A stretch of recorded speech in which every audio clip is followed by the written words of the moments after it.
May bagong nakakagulat na detalye sa kaso ng dating first-round NFL draft pick na inaakusahan na yung mamamatay tao. Unang narinig sa korte ang sinabi ni Darren Lee sa mga pulis nang dumating sila sa bahay niya matapos umanong patay ng kasintahan na iginiit niyang wala siyang alam sa nangyari. Pero dumating ang nakakagulat na revelasyon.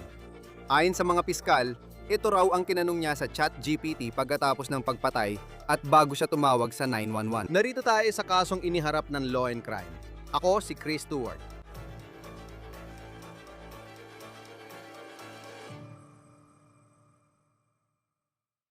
Mga pare, sandali lang. Gusto kong ikwento sa inyo ang app na siguradong magugustuhan ninyo. Ang tawag dito ay Upside at nagbibigay ito ng cashback. Dagdag na cashback sa mga araw-araw na binibili tulad ng gasolina, grocery at takeout. Ganito ang gagawin mo. I-download ang Upside. Libre ito. Pwede kang mag-claim ng offer sa higit 100,000 lokasyon at magbayad gamit ang iyong card tulad ng dati. Pagkatapos i-verify ang binili mo, makakakuha ka ng pera pabalik. Halimbawa, kung kailangan mo ng gasolina o gusto mo ng takeout isang gabi, naghahanap ako ng offer sa Upside. Pagkatapos gumastos, lumalabas ang pera sa app at pwede ko itong ilipat sa bangko. Ang mga madalas gumamit ng Upside ay kumikita ng average na $200 at $54 pabalik kada taon. Para makakuha ng cashback, i-click ang link sa description o iscan ang QR code. Tapos gamitin ang promo code na OTC para sa dagdag na 25 sentimo bonus bawat galon sa unang tangke ng gasolina. Nang piliin ng New York Jets si Darren Lee sa unang round ng 2016 NFL Draft, pumirma siya ng kontrata na 4 na taon at nagkakahalaga ng humigit kumulang $10 milyong. Ngayon, matapos ang isa sa huli niyang pagdalo sa korte, makikita si Lee sa video mula WBNS television na nakaposas. Naka-jail jumpsuit siya at nakaakulong ng walang piyansa. Inaakusahan si Lee ng pagpatay sa fiancé niyang si Gabriela Perpetuo noong February 5 sa kanilang bahay malapit sa Chattanooga, Tennessee. 29 na taong gulang siya. Sa kanyang obituary, may mga larawan niya bilang nurse at kasama ang pamilya at mga kaibigan. Nagsampa ng civil wrongful death lawsuit ang pamilya laban kay Lee na humihingi ng $50 milyong. Nililinaw ng kaso kung ano ang pinanginiwalaan nilang nangyari sa bahay kung saan siya namatay. Bago talakayin ang kasong iyon, ipapaliwanag ko muna ang natutunan natin sa mga sinabi umano ni Lee sa mga autoridad noong Pebrero nang rumespandi sila sa kanyang bahay. Isinasagawa ang CBR, Snow Conway. Snow Conway, Al Snowy Al. Ako ay 29 anyos na babae. Ito ay isang larawan ng body cam footage na ipinakita sa paunang pagdinig ni Lee sa Hamilton County, Tennessee. Ayon sa WTVC Television, makikita sa larawan si Lee nakausap ang isang first responder, suot pa rin ang ilang NFL gear sa kanyang patio. Ngayon, si Lee ang tumawag sa 911 at sinabi niya sa mga pulis na wala siyang ideya kung ano ang nangyari kay Gabriela. Nagpatugtog ang mga taga-usig ng 10 minutong bodycam video sa korte.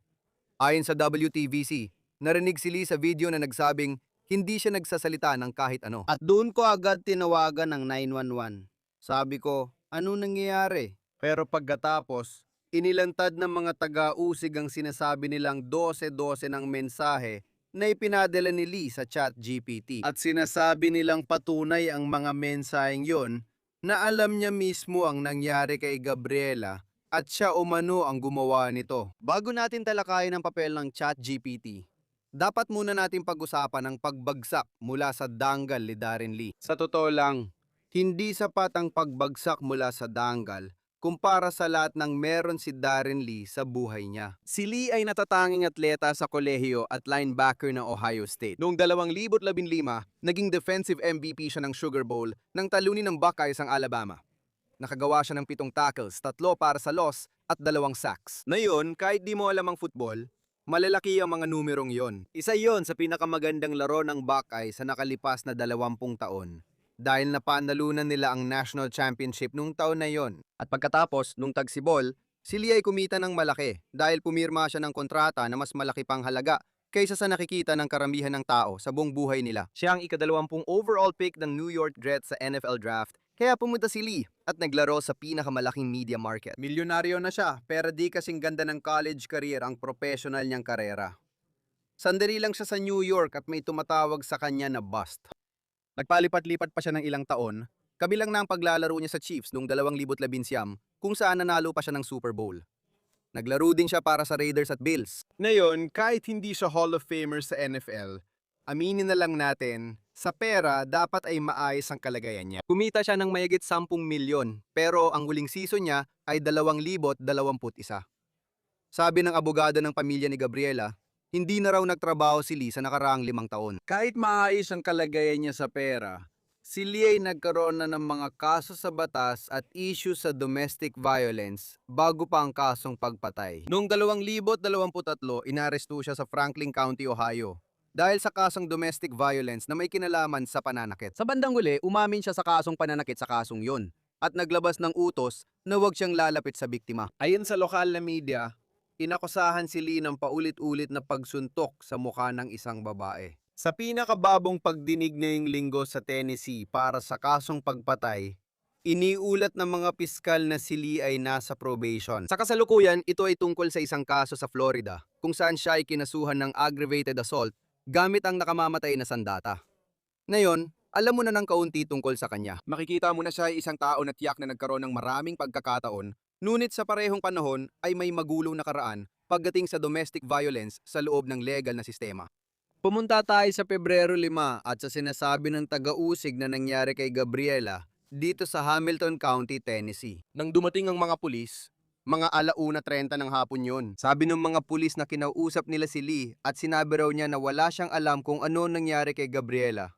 Kahit na may mga malalalang sugat ito na pag-uusapan natin, maya-maya lang. Mahalagang tandaan na sinabi niyang tumawag siya agad sa 911. Sinabi ng mga piskal kalauna na nagbigay siya ng paliwanag kung ano ang posibleng nangyari kay Gabriela, na sinabing nahulog daw ito sa isang salamin na pinto ng shower. Pero ayon sa pulisya, Ipinadala rin ni Lee ang mga menseng yon sa ChatGPT isang buong araw bago pa man tumawag sa mga otoridad. Maaring maging mabigat na ebidensya ito laban kay Lee habang umuusad ang kaso. Ngayon, ayon sa mga piskal at sa WTVC Television, may dugo raw sa iba't ibang kwarto ng bahay na ito. Narito ang mga larawan ng crime scene na ipinakita sa korte. Ang asul na bahagi ay lugar kung saan natagpuan ng dugo sa sahig at sa mga pader ayon sa mga otoridad. Ipinapakita ng mga dokumento ng korte na si Gabriela ay may maraming saksak at pasa sa kanyang ulo at mga mata. Natagpuan din ng dugo sa inidoro sa ilang mga kwarto. Natagpuan ng dugo sa BMW ni Lee. Natagpuan din umano ang dugo sa kusina. Tingnan natin ang mga mensahe sa ChatGPT. Dahil ayon sa forensic na ebidensya ng mga taga-usig, hindi natugma ang kwento ni Lee na nahulog siya sa salamin ng pinto ng shower sa mga kasalukuyang ebidensya. At saka may ginawa pa siya noong araw bago ang insidente sa ChatGPT na ipinakita ng prosekusyon ngayong linggo. Iginiit ng taga-usig na ginamit ni Lee ang chatbot bilang legal na tagapayo para umano pagtakpan ng krimen at alamin ang dapat sabihin sa pulis. Isa sa mga mensahe ay, hindi ko na alam ang gagawin. Nagloko na naman ang fiancé ko, kaya magulo na lahat. Pagkagising ko, may 2 namamagang mata siya. Wala akong ginawa niya ito sa sarili niya. sinaksak niya ang sarili niya, Hiniwa ang mata niya, ewan ko, pero hindi siya nagigising o tumutugon. Anong gagawin ko? Habang binabasa mo ito, pinapaliwanag ni Lee na si Gabriela mismo ang gumawa ng mga pinsala sa sarili niya. Mahalagang tandaan na ipinadala niya ito, ayon sa mga piskal, isang buong araw bago siya tumawag sa 911. Ayon sa mga piskal, iniulat na sinabi ng ChatGPT na ito ang dapat sabihin para hindi maging problema sa pulisya. Si Lee ay kinasuhan ng first-degree murder at nakakulong ng walang piyansa sa Tennessee. Nagsampa ang pamilya ni Gabriela ng $50 milyong na wrongful death case laban kay Lee na nakasaad sa kaso. Si Gabriela ay nagtamo ng, ayon sa kasulatan, matinding pinsala sa katawan.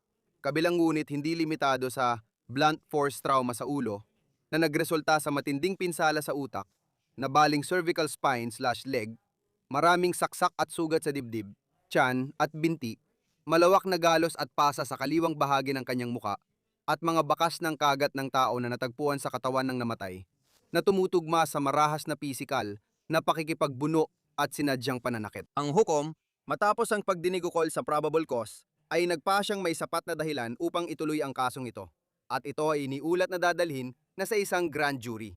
Kasama natin ngayon si Rich Schoenstein, isang trial attorney para talakayin ang kasong ito at posibleng kahihinatnan. Maraming salamat sa pagsama, gaya ng dati, dito sa Law and Crime. Ang ChatGPT ay bagong kasangkapan para sa marami. Madalas nating napag-uusapan ng mga text message sa ganitong kaso. Pero yun sa tagausig, lumapit na yun ang akusado sa ChatGPT para magtanong kung ano ang gagawin sa sitwasyong ito. Ano ang masasabi mo tungkol sa naging takbo ng pangyayaring yon sa kasong ito? Sa totoo lang, nakaka-interes yun. Alam mo, ilang taon na rin nating nakikita ang mahahalagang ebidensya na nasa elektronikong anyo. At sa marami sa mga kasong ito, naririnig natin ang tungkol sa text messaging. Naririnig natin ang tungkol sa email. Madalas nating marinig ang tungkol sa internet search dahil may mga kaso kung saan ang mga suspect nag-search kung paano maglinis kapag may bangkay, tama? O mga ganung bagay. At para sa akin, ito lang yon. Pero gamit ang bagong teknolohiya, hindi umano siya nag-internet search. Ayun sa ulat, nagtanong daw siya kay ChatGPT. At tiningnan mo rin at alam mo kung ano ang hinanap niya based sa pagkakaintindi natin. Hindi siya umamin ng kasalanan doon, pero tulad ng mga text at ibang datos, pwede mo rin makuha yun sa telepono o computer. Nagtatanong siya ng mga ganitong tanong isang araw bago siya tumawag sa 911. Kapag tiningnan mo kung gaano kalakas ang ebidensya laban sa kanya sa kasong ito, yung katotohanan yun lang, kahit na hindi siya, alam mo, hindi ito tungkol sa forensic na ebidensya. Pero malinaw na may mali sa timeline na ibinibigay niya sa mga pulis at sa sinasabi ng ChatGPT. Ano ang opinion mo habang ginagawa ng mga piskal ang kaso laban kay Aaron Lee? Sa tingin ko, malaking tulong ito para sa prosecution. Una sa lahat, taliwas ito sa kwento na sinabi niya sa mga autoridad nang dumating sila. Binabago nito ang takbo ng mga pangyayari at taliwas ito sa sinabi niya sa mga pulis. Kaya problema yan. Ipinapakita nito ang pagpaplano at posibleng kamalayan sa kasalanan. Napakabigat na ebidensya ito, yan ang totoo. Kailangan pang ilahad ang natitirang ebidensya at ipresenta ng mga piskal ang buong kaso. Pero ang pagtatanong sa AI tungkol dito ay hindi maganda sa paningin ng iba, sigurado. Walang duda, hindi rin ito ang unang beses niyang nagkaproblema sa batas. May mga kaso siya ng domestic violence sa Ohio noong 2023. Ayon sa mga piskal, siya ay nakaprobation pa dahil sa isa pang kasong pananakit sa Florida. Nagkaroon siya ng insidente sa New York noong 2017 habang nasa jets. Nakaharap na siya sa mga paratang at umamin sa domestic violence noon. Ilan sa mga iyon ang pwedeng magamit kung umabot sa paglilitis. Kung gustong ipakita ng mga piskal na naging marahas siya noon, may record ng ebidensya at inamin niyang inatake niyang isang babae sa mga naunang kaso. Sa totoo lang, magre-resulta ito sa isang klasikong labanan tungkol sa mga dating maling gawain kung saan gustong ipasok ng mga piskal ang mga kahalintulad o kaugnay na kilos na di umano'y nangyari noon. At igigit ng depensa na hindi dapat tanggapin iyon dahil napaka-prejudicial nito sa paglilitis at hindi naman ito nakakatulong para patunayan kung siya nga ba ang pumatay sa particular na taong ito sa particular na petsang iyon. Wala sa mga insidenteng iyon ang nagpapakita na pumatay siya ng tao. Hindi ito nagpapakita ng modus operandi. Layunin lang nitong ipakita na may pagkamarahas siya na sa tingin ko ay igigiit ng depensa na hindi sapat na dahilan para isama ito bilang ebidensya. Kaya kailangan nating pag-usapan ng mas detalyado kung ano talaga ang mga ginawa niya, ano ang mga sitwasyon noon, at ano ang estado ng anumang paratang sa mga pagkakataong yon. Pero magiging pre-trial na laban sa ebidensya ito kung umabot sa paglilitis ang kaso. Pinag-uusapan mo ang labanan sa ebidensya. Sa kaso ng ChatGPT, kapag narinig at nabasa ng hurado ang mensahe sa probable cause hearing, maari makasama ito kay Darren Lee at sa depensa niya. Ano ang magagawa ng defense attorney? Gamit ang ChatGPT para subukang alisin yon sa ebidensya, gaya ng minsang nakikita natin. Maaring text message o internet search ito na gustong ipatanggal ng defense attorney. Gaano ba kahirap alisin ito sa ganitong mga kaso? Hindi ko talaga nakikita ang paraan para mapatanggal ang ebidensyang yon. Iyon ay komunikasyon na akusado tungkol sa mga pangyayari sa pagkamatay ng taong ito sa isang computer. Hindi ko iniisip na matatanggal ang ebidensyang yon. Hindi yon protektado. Hindi yon protektado sa kahit anong paraan na naisip ko. Hanggat mapapatunayan nila, siguro kailangan nilang patunayan ang pagiging totoo nito. Kailangan nilang patunayan na kinuha nila ito mula sa isang computer at siya talaga yon. At may papakita nilang siya talaga yon. Iyon ang magiging hamon. Kung malalampasan nila ang hadlang sa tulong ng computer expert na tingin ko ay kaya nila, wala akong nakikitang dahilan para hindi tanggapin ang ebidensya. Tingnan mo si Darren Lee. Linebacker siya. Parang paulit-ulit na banggaan ng kotse sa bawat laro. Kolehiyo man o profesional. Alam na ng publiko ang CTE. Sa tingin ko, di pa ito na ilalabas ngayon. Pero pwedeng gamitin ng depensa ang argumentong ito kung mapapatunayan nila. Ibig ko sabihin, kung ipapakita ang isang medical na kondisyon, kung talagang mabigat ang ebidensya at hindi ito isang sinong may gawa na kaso, siguro. Ano ang susunod na hakbang? Kung tingin nila pwedeng ipresenta yon, kailangan nila itong gawin at maririnig ito ng hurado. Well, ang tinutukoy mo ngayon ay parang insanity defense at magkakaiba ang mga batas ng bawat estado tungkol dyan. Pero para mapuntahan agad ang pinakaugat nito, ang insanity defense ay nagsasabing may mental na kapansanan sila na pumipigil sa kanila na malaman ang tama sa mali o malaman na mali ang mga ginagawa nila. At ang pagkakaintindi ko, sa tingin ko, maaring magdulot ng ganon ang CTE sa ilang mga pagkakataon. Pero muli, kailangan mo ng napakagaling na testimonya ng eksperto para makarating sa ganong antas. Para makapagbigay ka ng tamang ebidensya na papayagan ng korte sa harap ng hurado, wala pa akong naririnig na gagawin nila iyon. Sa tingin ko, sa ngayon ay hindi pa umamin ang depensa na siya ang gumawa ng krimen na ito o na ito ay isang krimen. Ang kwento niya ay na siya mismo ang nakasakit sa sarili niya o basta na lang itong nangyari. Kailangan mo munang lampasan ang bahaging iyon bago sabihing maglalatag ng insanity defense ang depensa. Hindi ko rin alam kung sapat ang ebidensya nila para dito. Alam ko na ang CTE, hindi mapapatunayan sa tao ito hanggat hindi siya namamatay at na-examine ang utak niya. Pagdating sa kanya bilang isang tao, alam mo, ito ay isang taong nagkaroon ng lahat ng oportunidad sa mundo. Makikita ng publiko na ang unang kontrata niya ay 4 na taon, 10 milyon. Mas malaki pa kaysa kinikita ng karamihan sa buong buhay nila.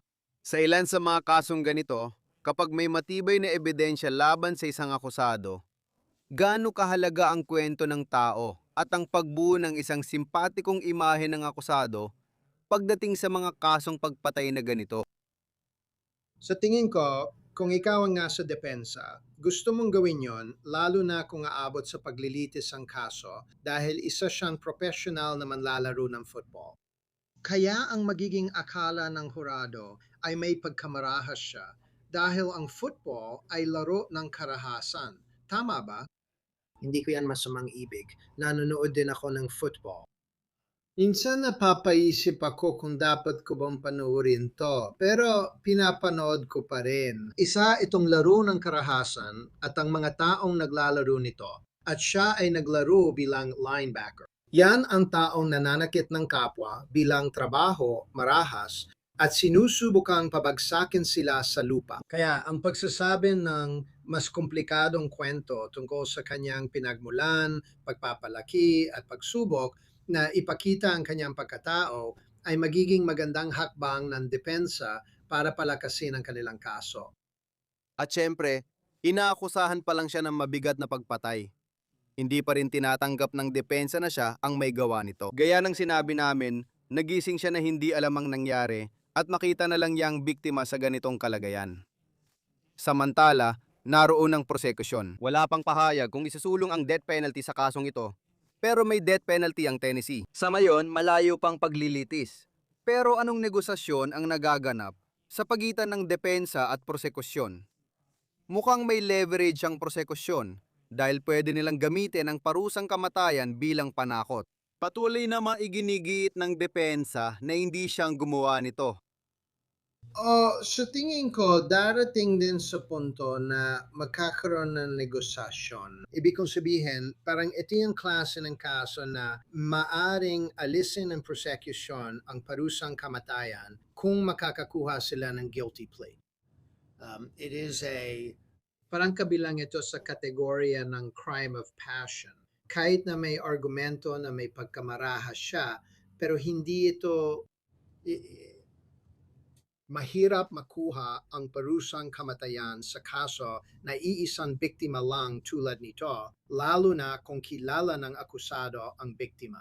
May mga hurado pa rin dito na hindi itinuturing na krimen ang pananakit sa asawang babae. Sa kasamaang palad, tingin ko, kailangan mong isaalang-alang ang mga ganitong katotohanan kapag nag-uusig ng kaso. Kaya iniisip ko na magkakaroon sila ng kahit anong uri ng negosasyon tungkol dito. Pero kung sinasabi niya, kung kapituko siya sa argumento na hindi siya ang tao, na wala talaga siyang ginawa, hindi ko alam kung hanggang saan aabot ang negosasyon na yon. Sa civil aspect, nagsampa ang pamilya ni Gabriela Perpetuo ng $50 milyong na wrongful death lawsuit. Hindi ko alam ang kalagayan sa pananalapi ni Darren Lee. Hindi siya nakapaglaro ng 5 taon, pero malaki ang kinita niya nung profesional pa siya. Sa mga ganitong uri ng kaso kung saan hindi pa natatapos ang kriminal na bahagi, paano mo bilang isang abogado, tinutukoy o binibilang kung magkano ang halaga ng wrongful death na hinahabol ng pamilya sa mga kasong ganito? Sa totoo lang, hindi ako nagulat na makita na $50 milyong ang halaga nito. Ito ay pagkamatay ng isang taong bata pa at masasabi nating marahas pa nga. At malinaw naman may posibilidad na mayamang akusado ang sangkot. At hindi ko rin alam kung gaano siya kayaman, gaya mo. Ang pagkakaintindi ko, itong mga manlalaro ng football ay maraming tao na binabayaran mula sa kanilang sweldo sa paglipas ng mga taon. Sa pagkakaintindi ko, may ilan sa kanila na hindi mahusay maghawak ng pera at ang iba naman ay magaling mag-ingat ng pera. Mas naging maayos ang liga sa pagtuturo sa mga manlalaro kung paano ingatan ng pera sa paglipas ng taon. Kaya hindi ko rin alam kung may pera pa siya o wala. Kung sinadya niya, kung pinatay niya siya, walang insurance, di ba? Walang insurance na sasakop doon. Wala nang iba. Hindi ko talaga nakikita ang kahit anong paraan, kahit anong daan para magsampa ng kaso laban sa liga or magsampa ng kaso laban sa koponan. Minsan mo lang iisipin yon kung may marahas na ginawa ang isang kasalukuyang manlalaro pero retirado na siya. Kaya mataas ang ilalagay nilang halaga dito at halos hindi gagalaw ang kaso. Habang may kasong kriminal, hindi niya kailangan tumestigo sa kasong sibil dahil may nakabimbing kaso laban sa kanya. May karapatan siya sa Fifth Amendment. Kadalasan, naghihintay ang mga kasong sibil. Isinasampa ito at hinihintay matapos ang kasong kriminal. Kaya maraming tanong diyan. Una, magkano talaga ang yaman niya? Mula rito, malalaman mo kung paano ang takbo ng negosasyon sa settlement. Naalala ko nung si Darren Lee ay manlalaro sa kolehiyo at ang kanyang maikling panahon sa professional na liga. Sa ganitong mga kaso, hindi ito unang beses na nakita nating parang hawak na ng mga manlalaro ang lahat at hindi na kailangan mag-alala sa pera habang buhay. Tapos sila ay inaakusahan ng mga kakilakilabot na krimen. Anong pinakatumatatak sa iyo sa mga ganitong kaso? Tumatatak dito ang aspektong pantaw nito. May namatay at ang akusado ay hindi pangkaraniwang profile sa kaso ng pagpatay. Galing sa mayamang pamilya, maraming oportunidad at ayon sa alegasyon, parang itinapon niya lahat yon. Hindi ko rin alam. Ibig ko sabihin, marami tayong mga kaso ng pagpatay kung saan may mga akusado na hindi mo maintindihan kung bakit nila inilagay ang sarili nila sa ganong sitwasyon. Ibig ko sabihin si Alec Murdaugh, di ba? Malaking kaso ng pagpatay yon. Hindi siya football player, kundi isa siyang mayamang abogado. Inakusahan siyang pumatay sa asawa at anak niya. Si Nick Reiner, naiintindihan ko na baka may issue siya sa pag-iisip, pero siya ang tipo ng tao na parang may lahat ng oportunidad. Alam mo, paulit-ulit na lang itong nangyayari. At alam ko na, madalas tayong nakakakita ng karahasan mula sa mga manlalaro ng football. Hindi ko alam dahil hindi ko pa naaaral kung mas mataas talaga ang bilang nila yan sa estadistika o baka napapansin lang natin ang mga kasong iyon dahil sikat sila. Pero ang pinaka-importante ay ang pagpatay at iba pang krimen ay madalas ginagawa ng mga taong hindi mo maintindihan kung bakit nila nagagawa iyon. Kung totoong ang ginawa ni Darren Lee ang ibinibintang sa kanya, hindi ko maintindihan paano nagawa ng kahit sino sa anumang sitwasyon ang ganong bagay. Hindi ito kayang abutin ng isipan. Tanong ito para sa hurado. Makikita natin kung paano ito magtatapos. Naalala ko rin si Aaron Hernandez at ang nangyari sa NFL. Talagang malungkot na kaso. Ang babaeng ito, 29 na taong gulang na wala ang kanyang buhay, si Darren Lee ay nakakulong ng walang piyansa. Titingnan natin kung ano ang susunod na mangyayari. Rich Onstein, trial attorney.